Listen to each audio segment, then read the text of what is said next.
नमस्कार दोस्तों। अभी तक हम जनरल साइकोलॉजी का एक बड़ा पोर्शन कंप्लीट कर चुके हैं, जिसमें हमने जनरल साइकोलॉजी के बारे में पढ़ा था, उसके इंट्रोडक्शन के बारे में पढ़ा था, हिस्ट्री के बारे में पढ़ा है, डिफरेंट मेथड्स ऑफ साइकोलॉजी पढ़ा है जो हमने अभी अभी ख़त्म किए हैं। अब हम बात करेंगे एक्सपेरिमेंटल वेरिएबल्स और उनके कंट्रोल की। इस वीडियो में हम एक छोटे से पोर्शन की बात करेंगे। पार्ट 1 है वीडियो का, जिसमें हम वेरिएबल्स के बारे में बात करेंगे। ठीक है, सबसे पहले हम बात करते हैं इंट्रोडक्शन की। कहते हैं कि एक्सपेरिमेंटेशन में एफ़र्ट्स तो लगती हैं, नो डाउट। आप कोई भी काम करेंगे उसमें आपको एफ़र्ट्स तो चाहिए। सिमिलरली एक्सपेरिमेंटेशन में भी चाहिए, क्योंकि हमने उसमें ये देखना है कि जो वेरिएबल्स हैं वो सिस्टमेटिकली रिलेटेड हैं कि नहीं।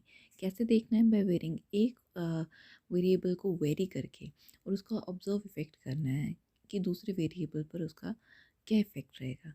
दूसरी तरफ अगर हम बात करें कि जो और मेथड हैं एक्सपेरिमेंटेशन के, वो yields relatively clear cut evidence और कॉजैलिटी। वो क्लियर कट एविडेंस जो है उनको रिवील करते हैं, ठीक है, यील्ड करते हैं, प्रोड्यूस करते हैं, उनके इफेक्ट को सामने दिखते हैं उनके एविडेंसेस। अब establishing such causality extremely valuable from the perspective of one major goal of science. कहते हैं कि इस तरीके की जो आप एविडेंसेस को, ठीक है, ये प्रोड्यूस करते हैं, एस्टैब्लिश करते हैं, ठीक है, वो बहुत ही एक्सट्रीमली वैल्यूएबल है। किस पर्सपेक्टिव से? साइंस के एक मेजर गोल से, के पर्सपेक्टिव से। और वो मेजर गोल कौन सा है? That is explanation. अब साइंटिस्ट जो हैं, they do not wish merely to describe the world around them. वो सिर्फ अपने आसपास के वर्ल्ड को जो उनके आसपास का वर्ल्ड है उसको डिस्क्राइब करने में ही खाली वो इंटरेस्टेड नहीं है, बल्कि उनका रिलेशनशिप वेरिएबल्स के बीच में रिलेशनशिप कैसा है, या फैक्टर्स के बीच में, जो इसमें फैक्टर्स इन्वॉल्व है उनके बीच में रिलेशनशिप कैसा है, इसमें भी वो इंटरेस्टेड है। ठीक है, they also wish to be able to explain why such relationship exist. और वो ये भी चाहते हैं कि ये रिलेशनशिप क्यों एग्जिस्ट करता है, इसको एक्सप्लेन करें। For example, why people in a good mood, जो लोग अच्छे मूड में रहते हैं, ठीक है, sometimes less likely to take risk. कभी कभी वो जो है रिस्क लेना जो है पसंद नहीं करते हैं, as compare to people in neutral mood, जो लोग न्यूट्रल मूड में होंगे, ना खुश हैं ना दुखी हैं। और दूसरी तरफ जो लोग कुछ पर्सनालिटीज़ के साथ ज़्यादा हार्ट अटैक्स कुछ से सफ़र करते हैं, ऐसा क्यों? ठीक है, इस तरीके के सवालों को जो है ढूंढा जाता है एक्सपेरिमेंटेशन।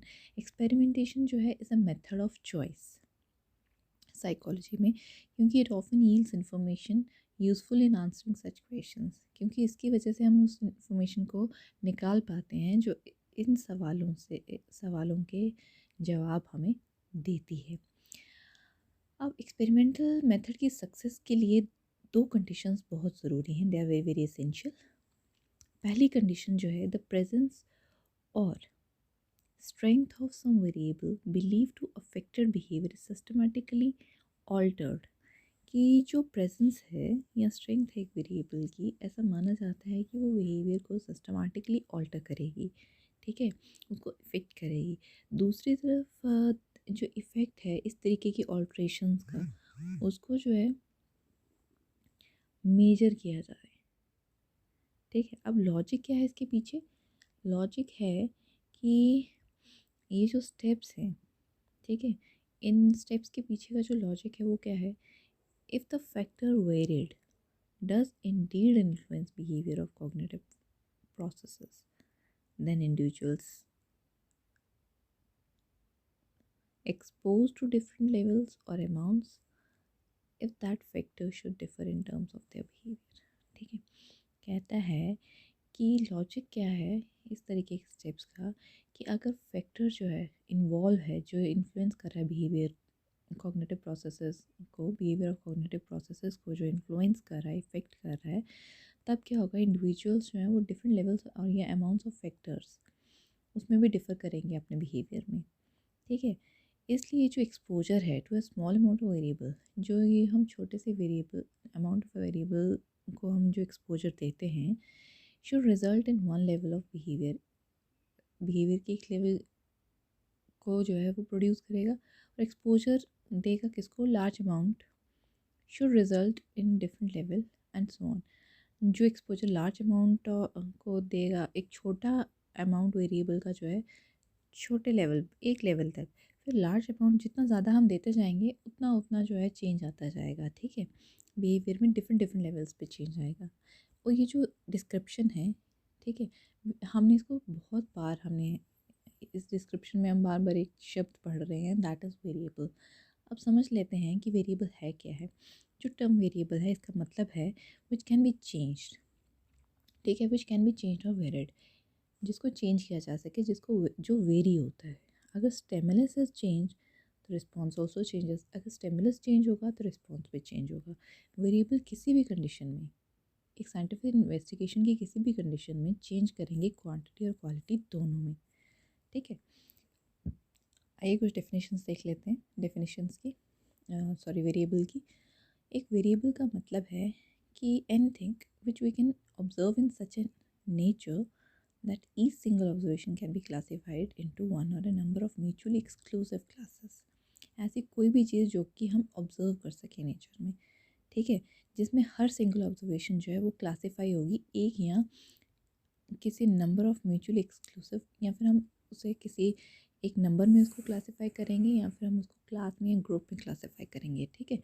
जो वेरिएबल है वो करेक्टरिस्टिक है या वो एट्रीब्यूट है, हम कहेंगे, that can take a number of values, जो बहुत सारी वैल्यूज़ को लेता है। ये किसने कहा था? पोस्ट मनोविज्ञान ने। अब हम टाइप्स पढ़ लेते हैं वेरिएबल्स के, इसके बारे में हमने पहले भी पढ़ा है, लेकिन अब हम थोड़ा सा डिटेल में पढ़ेंगे। वो ब्रीफिंग थी। इंडिपेंडेंट वेरिएबल है, डिपेंडेंट वेरिएबल है, फिर कंट्रोल वेरिएबल है, ठीक है। इंडिपेंडेंट वेरिएबल को IV से डिनोट करते हैं, डिपेंडेंट वेरिएबल को DV से डिनोट करते हैं, ठीक है। इंडिपेंडेंट वेरिएबल जो है, ठीक है, द एंटीसीडेंट मतलब pre existing condition that the experimenter manipulates freely. क्या है इंडिपेंडेंट वेरिएबल? वो ऐसी एग्जिस्टिंग, पहले से ही एग्जिस्ट कर रही होती है कंडीशन, जो एक एक्सपेरिमेंट क्या करता है, फ्रीली मैनिपुलेट करता है, उसको ऑल्टर करता है, उसको चेंज कर सकता है, उसे हम क्या बोलते हैं? Independent variable. गोलपारे की डेफिनेशन है, independent variable is usually the cause whose effects are being started. Independent variable क्या है कि इंडिपेंडेंट वेरिएबल जो है वो क्या करता है, यूजुअली कॉज, ऐसा कॉज है जिसका इफेक्ट जो है बाद में स्टडी किया जाता है। एक्सपेरिमेंटर क्या करता है? चेंज करता है, वेरी करता है इंडिपेंडेंट वेरिएबल को फाइंड आउट करने के लिए कि इसका इफेक्ट क्या रहेगा, ठीक है, डिपेंडेंट वेरिएबल पर या फिर प्रोड्यूसर पर। कर्लिंगर की डेफिनेशन है independent variable presumed cause of the dependent variable. Presumed cause है इन डिपेंडेंट वेरिएबल का। Matheson et al, independent variable is controlled, ये सबसे बड़ी डेफिनेशन है और इसमें काफ़ी कुछ एक्सप्लेन किया गया है, सो इसको ध्यान से सुनिएगा, ध्यान से समझने की कोशिश करिएगा। इंडिपेंडेंट वेरिएबल जो है that is controlled and manipulated by the experimenter. Matheson et al का मतलब होता है एंड अदर्स। मैथिसन और कुछ और लोग थे, साइकोलॉजिस्ट जो थे, उन्होंने डेफिनेशन दी जिसमें उन्होंने कहा कि इंडिपेंडेंट वेरिएबल जो है उसको कंट्रोल किया जा सकता है, उसको मैनिपुलेट किया जा सकता है बाय द एक्सपेरिमेंटर। और जो एक्सपेरिमेंटर है वो different different level independent variable के चूज़ करता है एक एक्सपेरिमेंट में। और एक independent variable must have at least 2 levels, उसके 2 लेवल्स होते हैं। इसको थोड़ा खुल के समझने की कोशिश करते हैं। सपोज़ एक एक्सपेरिमेंटर जो है वो ये जानना चाहता है कि साउंड और लाइट का इफेक्ट जो है, रिएक्शन टाइम जो है क्या रहेगा उसका रिएक्शन टाइम पे। So in the experimental situation he represent sound and light stimulus in random order.